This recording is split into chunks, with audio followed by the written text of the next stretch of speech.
બનાસકાંઠા જિલ્લામાં સ્થાનિક સ્વરાજની ચૂંટણીને લઈ અનેક બેઠકો ઉપર નવા સમીકરણો લોકો કરી રહ્યા છે। હાલ વાત કરીએ તો આસેડા બેઠક પરથી માણેકપુરા સરપંચના પત્ની હનરાબેન ધુંખજીજી ઠાકોર ભાજપ પક્ષ દ્વારા મેદાને ઉતર્યા છે। ત્યારે ધુંખજીજી ઠાકોર અગાઉ સેવાભાવી તેમજ લોકહિતમાં હરહંમેશ લોકોને મદદ કરતા રહ્યા છે અને 10 વર્ષથી સરપંચની સીટમાં પણ સતત 2 વખત જીત્યા છે।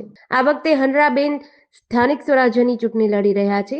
ત્યારે ભાજપના ગઢમાં ફરી એકવાર કેસરીઓ લહેરાશે કે પંજો તેની બાજી મારશે તે જોવાનું રહ્યું।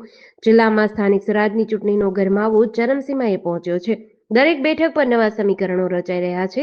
ત્યારે સૌથી વધુ ચર્ચા આસેડા બેઠકની થઈ રહી છે। આ બેઠક પર ભાજપ અને કોંગ્રેસ વચ્ચે કાંટાની ટક્કર જોવા મળી રહી છે। બનાસકાંઠા જિલ્લામાં હાલ ક્યાંક ને ક્યાંક જે પ્રકારે ચૂંટણીનો જે કહી શકાય કે ગરમાવો ક્યાંક ને ક્યાંક જોવા મળી રહ્યો છે। ત્યારે હાલ જો બનાસકાંઠાની જો વાત કરવામાં આવે તો બનાસકાંઠા જિલ્લામાં અનેક બેઠકો પર ભાજપ કોંગ્રેસ હાલ ક્યાંક ને ક્યાંક દાવેદારી નોંધાવી રહી છે। પ્રબળ જીતનો જે કહી શકાય કે દાવો જે છે ક્યાંક ને ક્યાંક મૂકી રહી છે।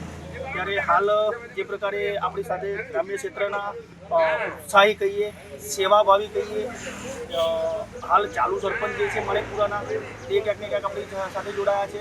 એમના જે ધર્મપત્ની છે તે જિલ્લાની ઉમેદવારીમાં ક્યાંક ને ક્યાંક ભાજપે એમને પસંદ કર્યા છે।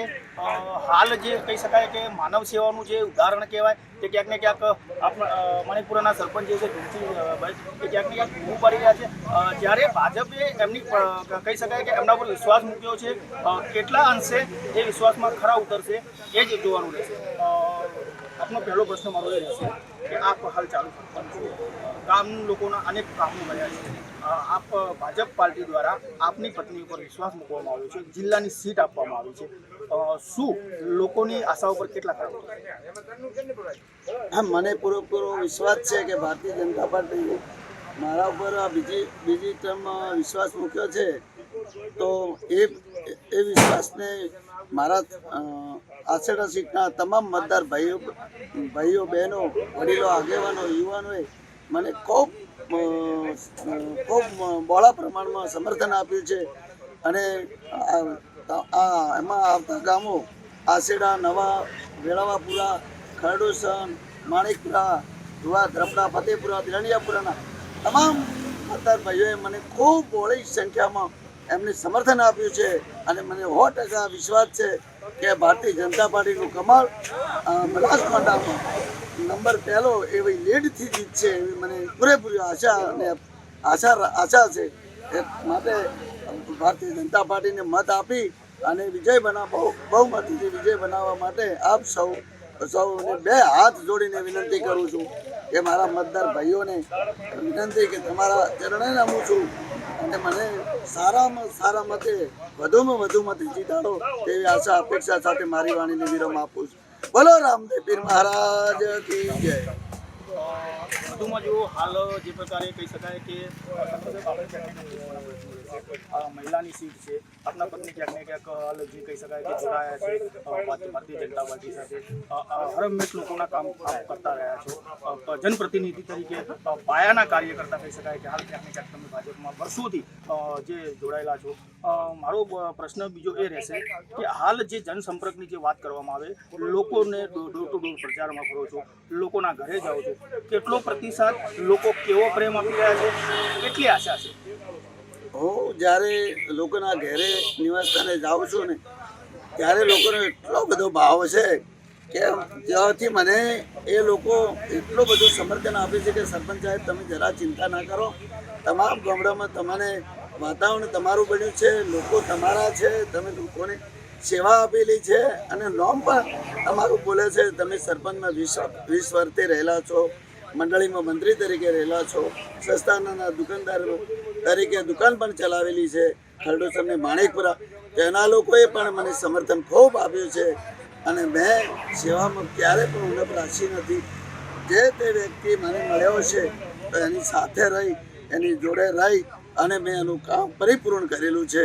એટલે મને વિશ્વાસ છે કે 100% ભારતીય જનતા પાર્ટીને આ વખત વધુમાં વધુ લીડથી મને મત મળશે અને હું જીતીશું એવો મને